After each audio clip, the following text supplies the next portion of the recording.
teman-teman, kembali lagi nih bersama Mbak Daduma nih di sini. Minggu lalu itu kan kita udah diingatkan kembali ya, kalau ternyata kucing itu punya kebutuhan-kebutuhan selain makan. Jadi kalau kita punya anggota keluarga semeong kucing atau bermeong-meong kucing di rumah, itu ada kebutuhan yang harus kita kasih, kita berikan haknya mereka selain makan. Saya mau tanya dulu deh, teman-teman udah berapa lama punya anggota keluarga semeong kucing? Udah bertahun-tahun sehingga udah hafal dari A sampai Z gitu ya, kegiatannya atau kebiasaannya, atau malah teman-teman baru banget di dunia permeongan sehingga masih meraba kira-kira apa sih yang mereka butuhin ini. Coba-coba saya ingin tahu teman-teman yang menonton ini semua kira-kira udah seberapa jauh kenal sama kucing. Komen di kolom komentar di bawah ya, biar kita bisa sambil ngobrol. Kalau teman-teman baru aja kenal sama semeong kucing, kucing itu punya kebiasaan yang agak nyebelin sebenarnya ya. Jadi kucing itu adalah hewan yang males banget minum.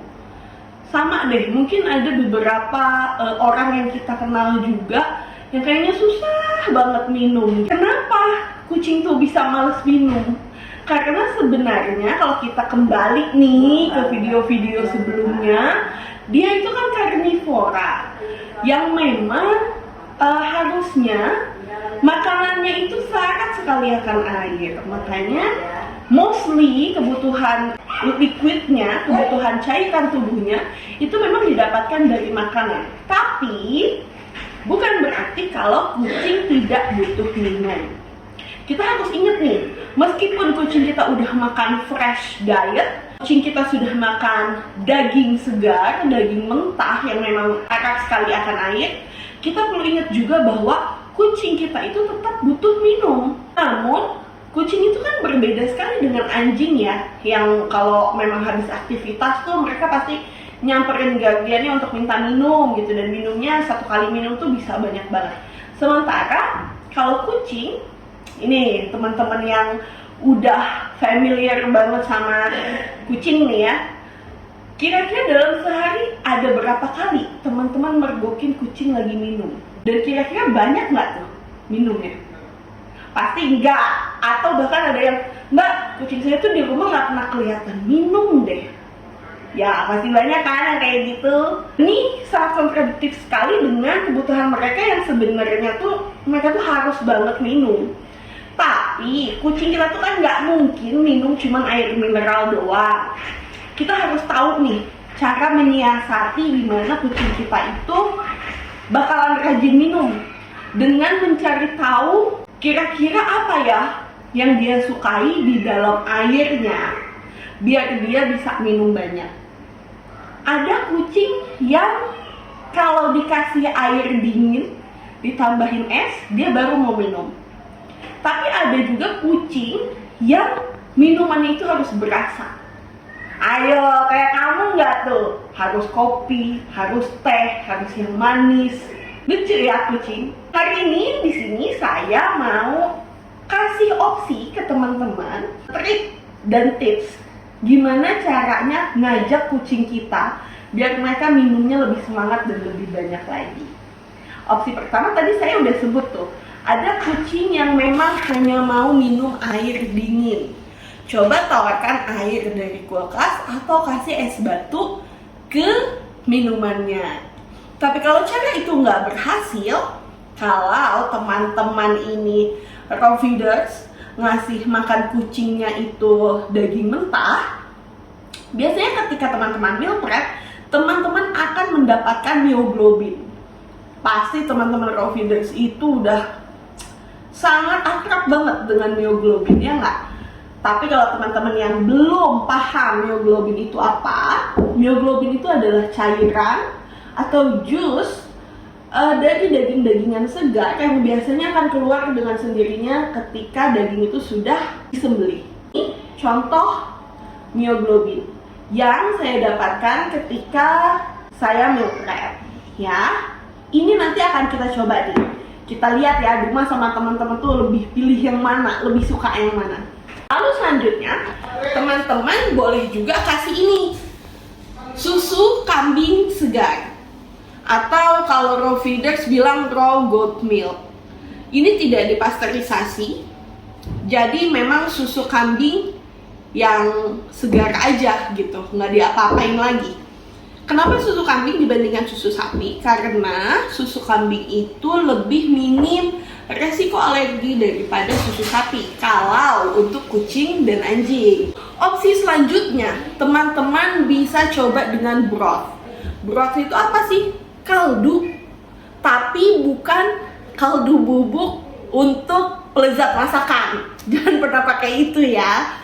Kaldu yang saya maksud di sini adalah kaldu yang dibuat dengan api kecil dan diproses selama 12 sampai 24 jam. Atau ada juga yang sampai 48 jam. Jadi memang dipanaskan dengan api kecil agar sari-sarinya semua keluar.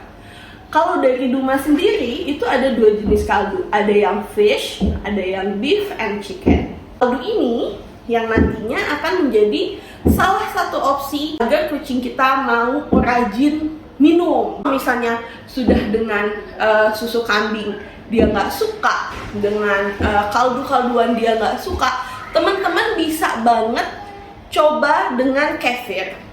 Kefir ini adalah salah satu bentuk probiotik yang strain bakterinya itu lumayan banyak dan sangat beneficial, atau manfaatnya tuh banyak banget untuk kucing dan anjing. Ini nantinya bisa kita berikan begitu saja, kita campur ke makanannya, atau malah kita encerkan dengan air. Namun karena si kefir ini rasanya sangat asam, ada kucing yang kalau suka tuh suka banget, tapi banyak juga yang menolak. Jadi pilihannya nanti tergantung selera kucingnya teman-teman. Kalau ini semua tidak bisa teman-teman dapatkan, saya punya opsi yang teman-teman di rumah pasti punya. Telur. Kenapa telur? Jadi telur ini nanti bisa kita pecahkan. Teman-teman boleh pakai telur apa aja ya. Telur bebek, telur ayam, telur puyuh. Mau organik, mau inorganik, apapun itu silahkan pakai, oke? Jadi nanti telur ini akan kita pecahkan, lalu kita kocok, kita berikan bersamaan putih dan kuningnya, lalu kemudian akan kita encerkan dengan air biar kucing kita semakin banyak minum, oke? Saya mau nyontohin nih, kira-kira seberapa atau gimana sih kita memberikan ekstra hidrasi untuk kucing kita. Sering banyak yang bilang, Mbak, kalau putih telur itu sebenarnya nggak boleh dikasih ya, jadi yang dikasih itu cuman kuningnya aja. Oh, tenang aja, selama kalian memberikan ini secara bersamaan, kuning dan putihnya, itu nggak akan menjadi masalah. Karena yang dikhawatirkan selama ini adalah kandungan avidin di dalam putih telur yang katanya akan mengikat vitamin B, sehingga vitamin B-nya akan menjadi kurang untuk kucing. Tapi teman-teman tahu nggak sih, bahkan tanpa kuning telur aja, vitamin B di kucing itu emang seringkali kurang. Jadi memang mostly kita harus supplementing.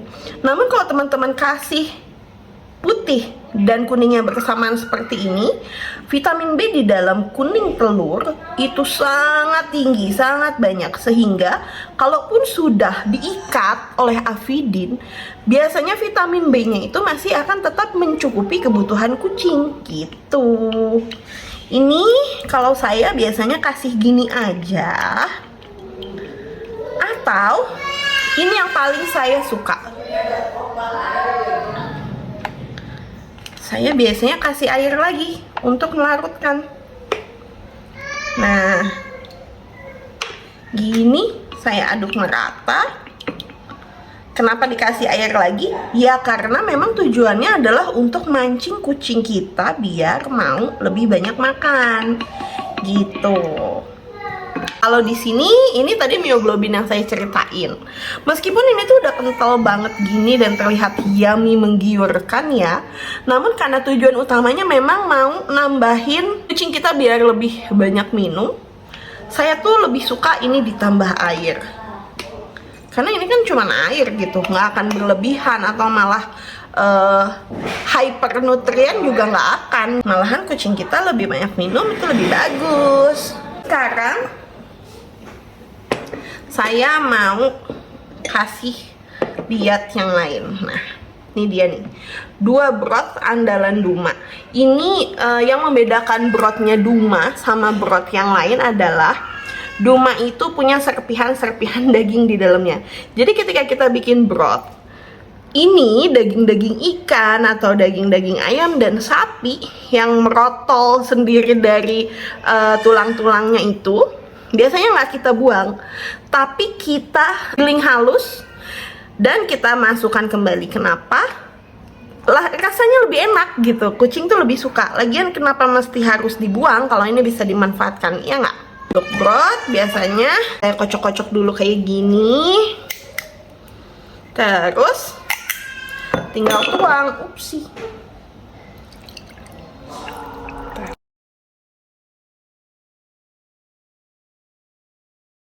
Broth yang beef and chicken ini tinggal tuang aja.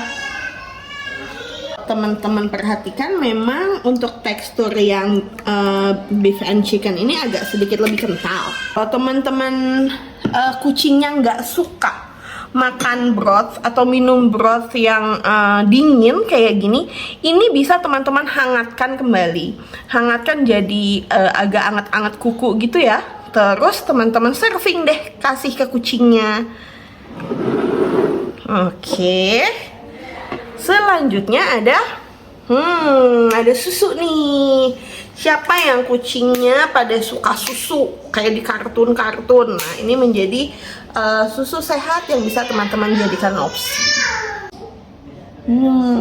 Yang membedakan raw goat milk yang Duma punya adalah kami pakai dari sumber yang si kambingnya itu grass fed.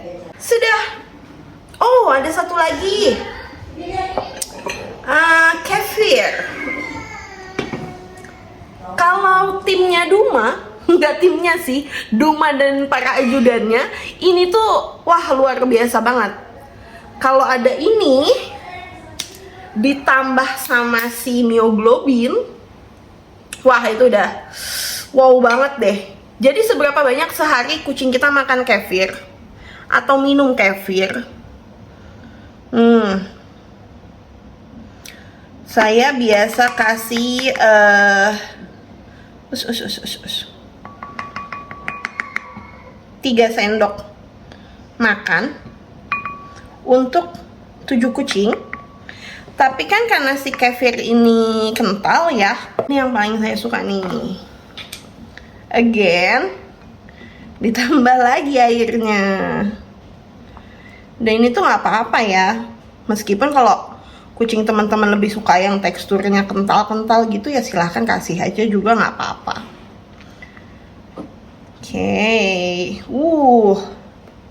Oke, ini dia 6 opsi yang bisa teman-teman jadikan pilihan untuk membantu kucing kita minum lebih banyak dan tentunya jauh lebih sehat.